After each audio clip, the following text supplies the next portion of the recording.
शेळीला वाचवताना नातवाचा मृत्यू, नातवाला वाचवताना आजीचाही विजेच्या धक्क्याने दुर्दैवी अंत।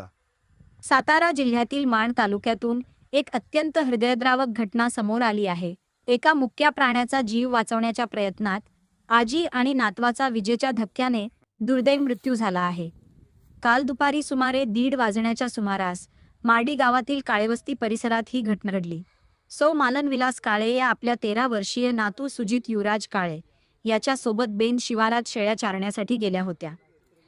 यावेळी एका शेळीचा पाय पडलेल्या वीजवाहक तारेमध्ये अडकला। त्या तारेमध्ये विद्युत प्रवाह सुरू असल्याने शेळी तडफडू लागली।